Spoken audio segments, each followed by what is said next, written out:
Hello everyone, so it's that time. I'm a little bit late with my shortlist predictions, but I wanted to finish as many books as possible from the long list before I made this video. And I have just finished Clara Anderson, which was my 12th book, which means that I have only not read one of them. So yeah, that's why this is a little bit late in the grand scheme of things, but I thought it would be fun to still go through my shortlist predictions, my thoughts on the long list, and all of that. So as I said, I read 12 of the 13 books. I have not read An Island by Karen Jennings. I have not heard the best things about it, and it's kind of hard to get hold of it. So that's why I didn't read it, because I didn't want to spend a lot of money on a book that I might not like. So I guess I will look for it if it makes the shortlist. But yeah, other than that, I have read everything. And it was, I don't know why this year, it was a fairly easy list to go through. I mean, there is not that many huge books. There's The Great Circle, which is like 600 pages. But other than that, I think most of the other books were in the 200, 300 mark of pages. There was no crazy trilogy. We're not looking at anyone, Hilary Mantel. Yeah, so it was a fairly easy list to go through relatively quickly. I think I'm not the only one that felt that way. I think, at least from what I have seen in the Booker Boy book club Discord, and also from other people that follow these prices like Clara Anderson, quite a lot of people have read most of the long list by now, which is cool. I think it's pretty cool to be able to do this shortlist prediction with that kind of knowledge. Although, I mean, now it's less. It's a bit of a long wait between the shortlist and the winner, if you have already read all of the books. But I'm happy that I have read most of them. So yeah, with that said, what did I think about the list as a whole? It was actually a kind of a meh list for me. I mean, there are a couple of books that I really enjoyed, and I don't think there was any that I absolutely hate. Well, maybe one or two, but overall it was just like, I read them and I was like, yeah, that was good. I'm not going to remember. It didn't affect me in any deep way. Move on, next book. That was my general feeling for most of the books, which is a little bit disappointing, and it's difficult to make reviews of books that you feel indifferent about, because if you feel passionate about a book either way, you always have a lot of things to say about it, but if you feel indifferent about it, it's like, yeah, that was a book. So yeah, unfortunately that's how I felt about most of the books in the long list. But with that said, I did enjoy many of them, so it's not like they were terrible. They were just not that memorable, except from a couple. So we will go through that. So let's go first through the books that I think I'll put some graphic here showing all of the books, and I'll just mark them as we go. So the first book, I think. So yeah, let's just talk about the ones first that I think are not going to make it, kind of for sure. I think The Sweetness of Water by Nathan Harris does not belong on the shortlist. I think this book was pretty generic, kind of boring, and yeah, I didn't find anything particularly valuable on it. So I'm going to call that does not make the shortlist. I will be really, really surprised if it does. The next one I think that is not going to make it to the shortlist is A Town Called Solas by Mary Lawson. And this is because I enjoyed this book. I found it really enjoyable to read, but it is, again, very non-memorable, very forgettable to me. I think that it didn't have anything particularly amazing. It didn't stay with me, and it's kind of a crime thrillery one, and I think there's another one in this list that is crime thrillery that's doing a little bit more. So yeah, I don't think this will make it. I think it's an enjoyable book, and if you want to read it, you probably will enjoy yourself. But yeah, I don't think that it is that memorable. So I'm going to call that this does not make it. And then the last one that I think that it's like almost for sure not gonna make it is An Island by Karen Jennings. As I said, I did not read this book, so my opinions are completely based on other people's opinions. But I have not seen the best reviews. I have heard that there are some icky things about it, like the fact that it's very vague on the premise and the location, and it kind of sounds like it's making a statement about Africa as if it was a country, which is not, based on South African politics, which sounds very icky to me. So yeah, that's also partly why I didn't want to spend all this money to buy this book, to read it, to be weirded out by things like that. And again, there is another book from South Africa in this list that I think has a better shot at making the shortlist, so I don't think that An Island is going to make it. So yeah, those three are out for me. The ones that I'm fairly certain that are gonna make it, I would say Bewilderment by Richard Powers has to make it. That was the best read for me in this whole list. It's amazing. Richard Powers is amazing. I think he must be the sweetest man if you ever talk to him in person. And I think it was a very sad time when the Overstory didn't win. So maybe this is retribution to him. I think Bewilderment should be in the shortlist. I think it was really touching. It was saying really important things about really important topics without being an overload, and being very gentle and very, very beautiful. So I think Bewilderment should make it. The next one that I think is going to make it, I didn't enjoy as much as most people seem to, but I think The Promise by Damon Galgut has a very good shot at making it. Again, I think that this book was fine. The writing was good, but the story, to me, it was not the story that I needed in my life. But I know that it has touched a lot of people. I know that a lot of people love this book.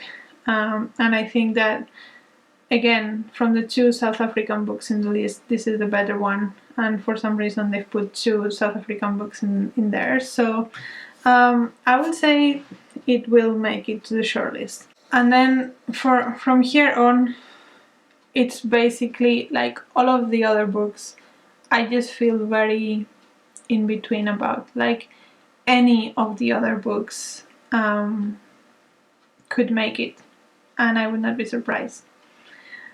And I will also not be surprised if they don't make it.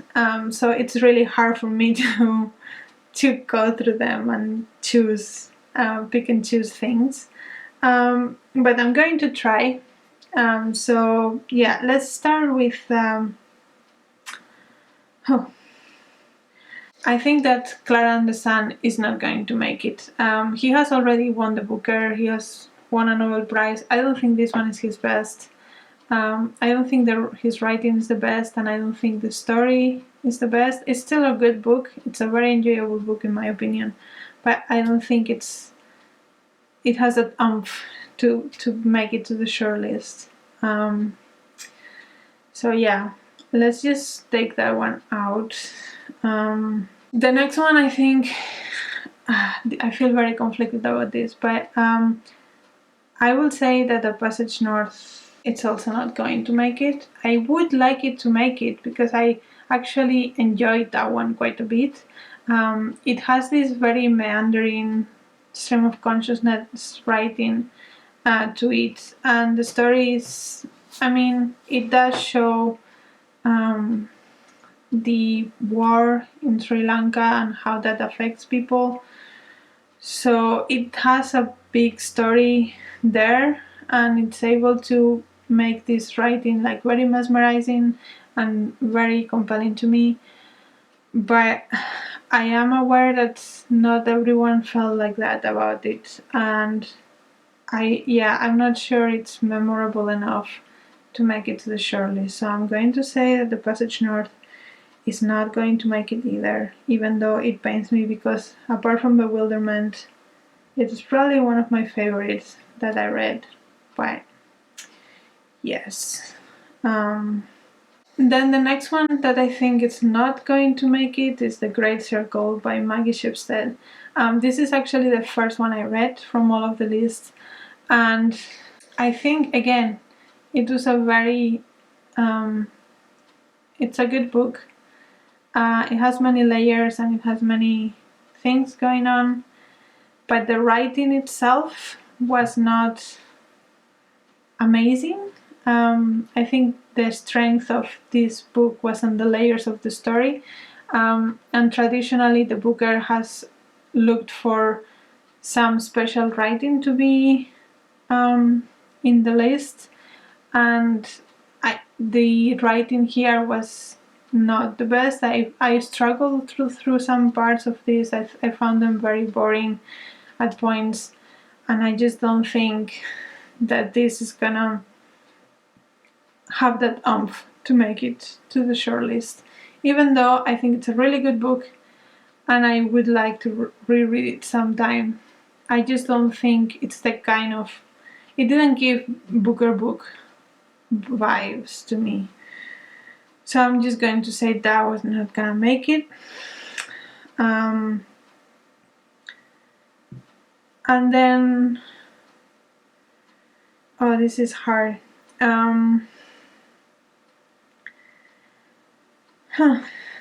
So I have Light Perpetual, China Room, Before Two Men, no one is talking about this, second place left. And I have to choose, we said 4 of them? Is that how it works? So yeah, I have one more to eliminate from the list to have the 6. And this is a hard one, because if I was going by enjoyment, if I was going by enjoyment, The Passage North would have made it, and then second place, and no one is talking about this, would have not. But I do think that those two books do have more Booker qualities that other people seem to have appreciated, that I was not a fan of, but I can see why people enjoy them. Yeah. And then there is The Fortune Men, which is kind of a crime thriller thing with a race twist. And I think The Fortune Man is probably going to make it just because there were 2 crimey books in the list. So there's A Town Called Solas and The Fortune Man. And I think that if we look at the literary value and the so not only the entertainment value, but also like the depth of the book, I think The Fortune Man is better. So I think that might make it just because of that. And then again, China Room, I didn't particularly enjoy. I think A Passage North is better. And I know that China Room is from India and A Passage North is from Sri Lanka, but I feel like they had similar vibes in a way. And I personally like A Passage North better, but I think China Room has a better shot to be in the shortlist. And then Light Perpetual, I think the writing was amazing.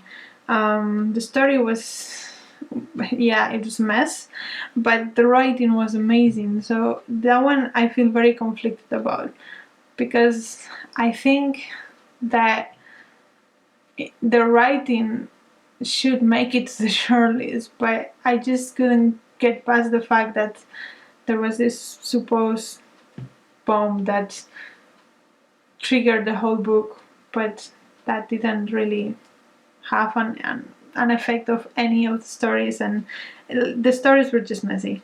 So yeah, but the writing was amazing. So yeah, and no one is talking about this. I hated that. I think it was very, yeah, it didn't leave me with a lot to go on. But I don't like social media. I'm not in social media, so judging a book about social media when I'm not on it, other than YouTube, obviously, it's really hard. So I don't know if I can judge that fairly. And then second place, I feel like second place, it's I think I was talking to Zim from Zim Reads the other day, and the conclusion that we arrived to is I did not hate second place as much as I thought I would. It was not as pretentious and obnoxious as I thought it would. I don't know if that's any praise, but that's how I feel about that one. And I feel like Rachel Cusk is a very decorated, or not decorated, but highly regarded writer. So, and the fact that it is included in the long list kind of means that the judges must have gelled with Rachel Cusk's writing, and I haven't read any other Rachel Cusk, but I could imagine that her other books are similar. So if it's here, it's because the judges must enjoy what she does, even if I didn't. So I feel like they could probably put it in the shortlist, because if you enjoy that kind of writing, then it's good, I guess. So yeah, it's difficult to get one out.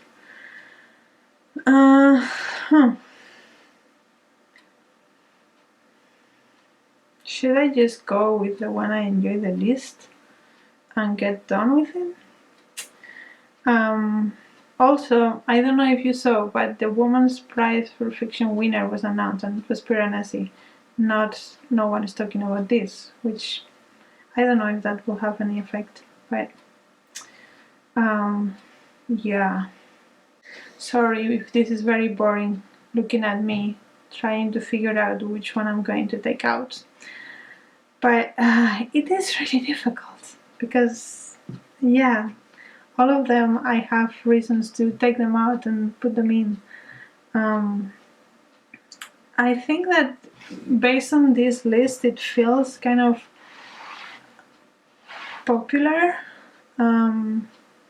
So I think that no one is talking about this is gonna make it, just because it seems to be a popular book among hipster people, and they might have gone for that. Like, there are a fair amount of these books that have a wider appeal, I feel, and maybe no one is talking about this is also one of them. So I think that should make it.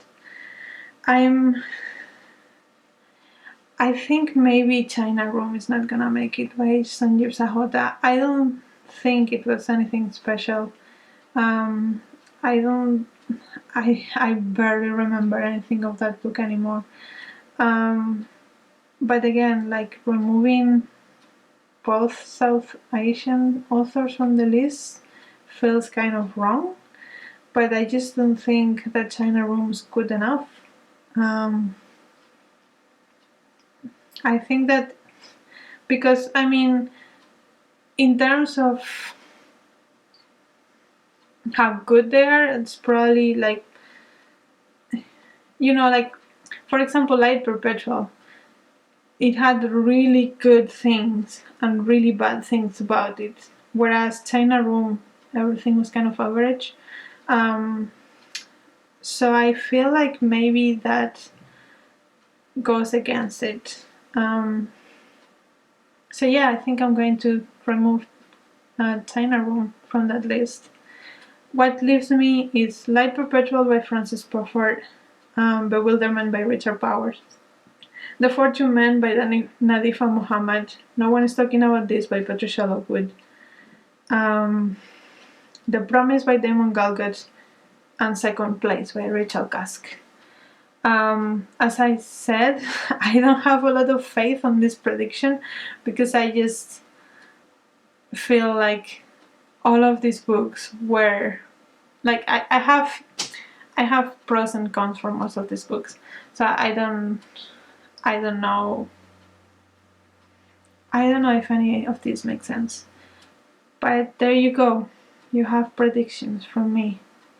We'll see how wrong I am on Tuesday when the shortlist is announced. Okay, let me know if you have thoughts, and bye.